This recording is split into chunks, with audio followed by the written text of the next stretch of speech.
Vamos a hablar de virtualización. ¿Qué es virtualización? Nosotros hemos utilizado la parte de virtualización, pero ¿qué es realmente la virtualización? Bueno, vamos a entender que la virtualización es la capacidad de poder subdividir los recursos, en este caso los recursos físicos, tanto hardware, y que hablamos de hardware, como qué recursos vamos a hablar, como memoria RAM, como discos duros,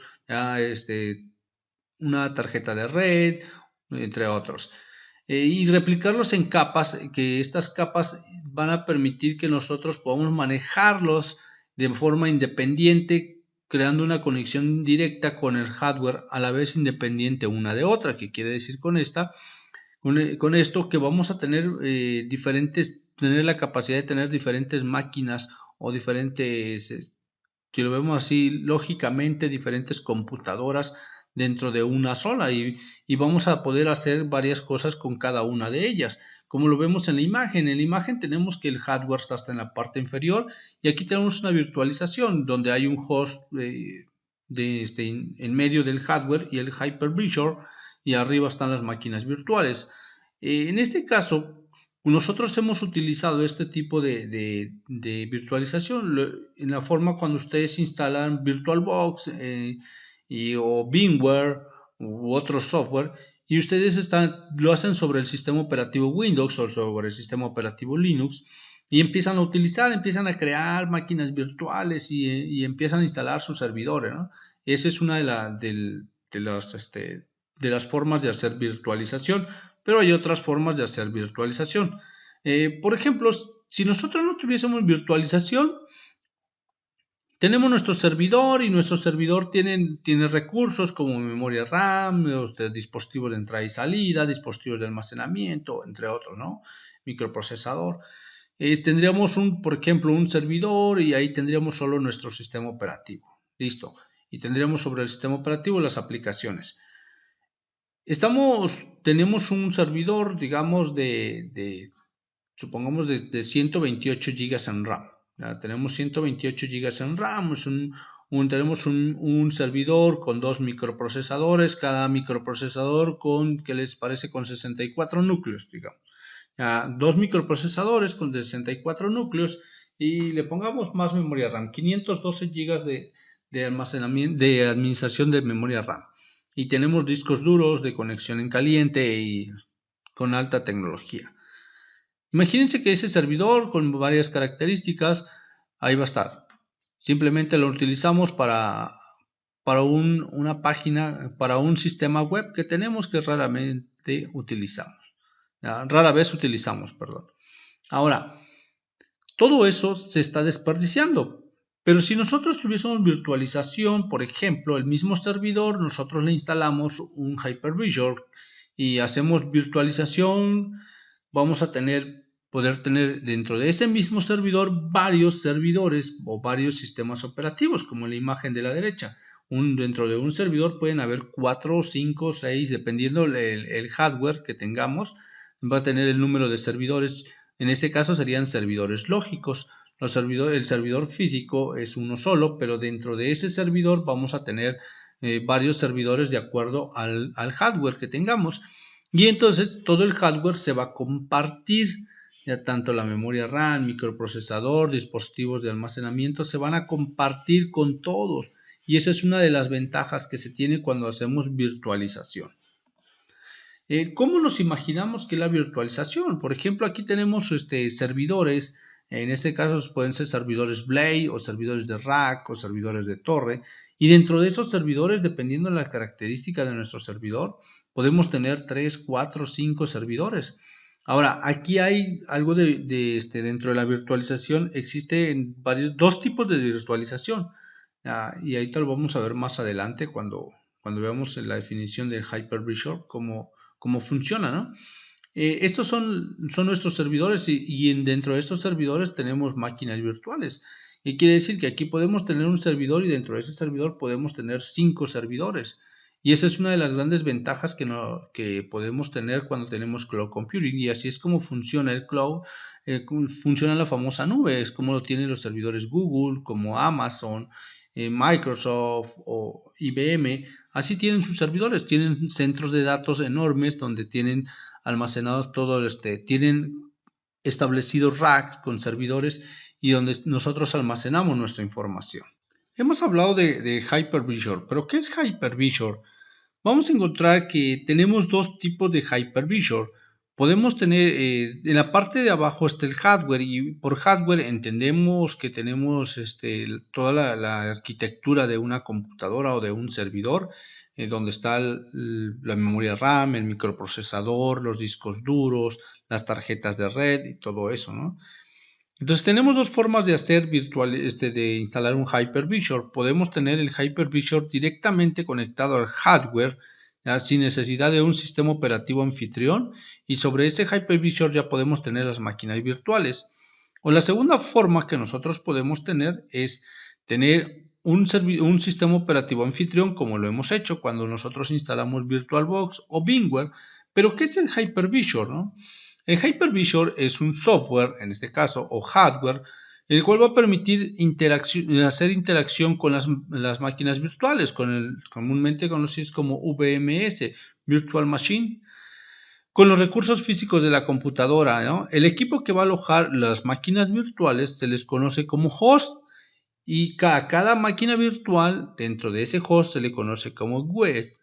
En este caso, por ejemplo, aquí en la imagen, supongamos que ustedes tienen un servidor, ¿no? Y ese servidor, dentro de ese servidor ustedes van a instalar un Hyper-V y van a hacer virtualización, van a tener cuatro servidores dentro de ese servidor. Entonces el servidor físico se le va a conocer como host, y cada servidor lógico que hemos creado, cada servidor virtual, se le va a conocer como guest. Entonces aquí tenemos una imagen, y ese es un tipo de virtualización que podemos hacer. Recuerden que hasta abajo está el hardware, y después del hardware nosotros por lo regularmente instalamos un sistema operativo, ya sea Windows o Linux, y estamos utilizando nuestro sistema operativo. Cuando nosotros hacemos virtualización podemos hacerlo de dos maneras, y esta es la primera. Tenemos el hardware y no necesitamos ningún sistema operativo. Sobre el hardware vamos a instalar un Hyper-V, que es un software que va a trabajar directamente con el hardware. Y una vez que ya tenemos ese Hyper-V, vamos a poder nosotros a crear nuestras máquinas virtuales, las máquinas virtuales que nosotros necesitemos. Y sobre esas máquinas virtuales van a ir los sistemas operativos, y sobre los sistemas operativos las aplicaciones. Uno de los Hyper-V que permiten hacer virtualización directamente con el hardware es VMware. VMware es uno de los que llevan mayor ventaja en esta carrera de virtualización, ¿no? Cuando también hablamos del hardware, cuando está conectado directamente al hardware, las máquinas virtuales comparten, por ejemplo, la parte del storage. Si nosotros tenemos configurado un NAS o un DIS, dependiendo qué es lo que tenemos configurado, o un SAN para almacenamiento, entonces se comparte todo eso entre todas las máquinas virtuales. También si son servidores, podemos tenerlo sobre un servidor Blade, entre otros.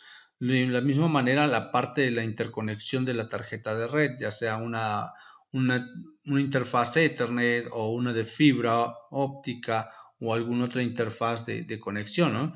Eso es lo que se comparte. Ese es el hardware donde se va a estar conectado cada una de las máquinas virtuales. Ese es uno de los primeros tipos de Hyper-V, donde no necesitamos un sistema operativo anfitrión. Y el segundo es cuando nosotros necesitamos un sistema operativo anfitrión, como comúnmente lo hacemos.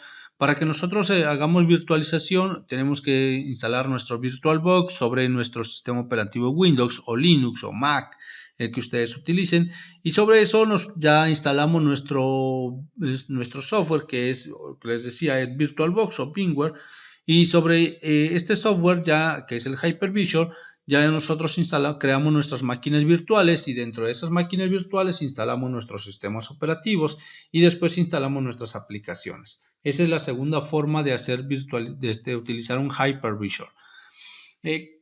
Pero a todo esto, ¿qué modelos existen de cloud computing? Existen tres modelos de cloud, que son el modelo privado, híbrido y público. Vamos a empezar con ¿qué es una nube pública?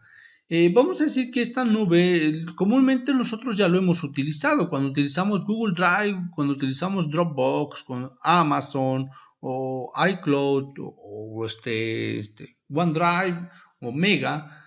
Esos son nubes públicas. ¿Por qué? Porque pertenecen y son administradas por empresas que ofrecen acceso rápido a todos los recursos que tienen de cómputos accesibles por medio de una red pública. Aquí vamos a entender por servicios como correo electrónico o con algunos otros servicios que ellos ofrecen, ¿no? Aquí quien va a gestionar todo eso es el proveedor. En este caso, por ejemplo, cuando nosotros hacemos almacenamiento en Google Drive, ¿quién gestiona todo eso? Google. El equipo de Google hace toda la gestión.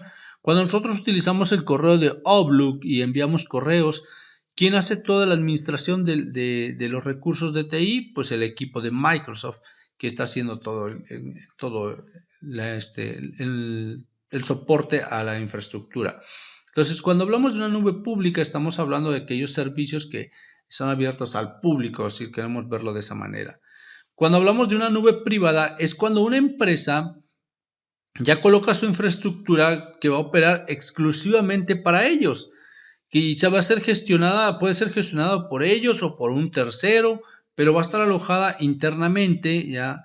Y las nubes privadas pueden aprovechar la eficiencia de la parte de la nube y se puede tener un mayor control. Por ejemplo, supongamos que nosotros trabajamos para una empresa y esta empresa necesita instalar un sistema sistema CRP. Bueno, si lo queremos tener en la nube, no vamos a tener una nube pública, porque esos sistemas de ERP son exclusivamente para la empresa y va a funcionar para la empresa. Entonces deben estar sobre la nube, o un sistema de almacenamiento especialmente para nuestros trabajadores deben estar dentro de una nube privada. O un proceso de virtualización o servidores pueden estar dentro de nuestra nube privada y va a ser administrado solo por quién, por el equipo especialmente del que le rentemos el servicio, pero nuestros trabajadores van a poder ingresar a esos servicios, pero el público no podrá porque no tendrá acceso. Nosotros tendremos el control. Pero hay veces que necesitamos combinar esto ya entre algo público y privado y nace algo que se llama una nube híbrida. En esto se utiliza una base de nube privada que combina la integración estratégica y el uso de servicios de nubes públicas. Por ejemplo, si nosotros tenemos nuestros servicios de ERP, de almacenamiento o virtualización, pero también podemos tener cuentas dentro de Dropbox, dentro de GitHub o GitLab, de los servicios de Amazon e incluso Office 365, que está sobre la nube. Entonces, para que eso pueda funcionar, necesitamos combinar esos. Y al querer combinar todo eso, tenemos que utilizar tanto una nube privada como una nube pública. Entonces nace una nube híbrida. Y esta nube híbrida es de mucha utilidad cuando las empresas quieren combinar todos los recursos públicos ya también con sus recursos privados. Y ahí sale lo que es nuestra nube híbrida. Espero que haya quedado claro todo esto. Si tienen alguna duda, con mucho gusto pueden contactarme.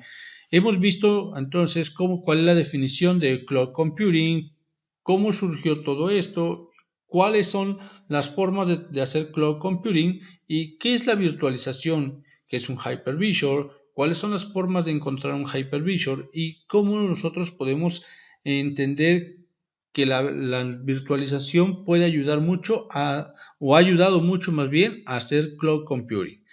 Bueno, cualquier duda quedo a sus órdenes por medio de los canales de comunicación que tenemos.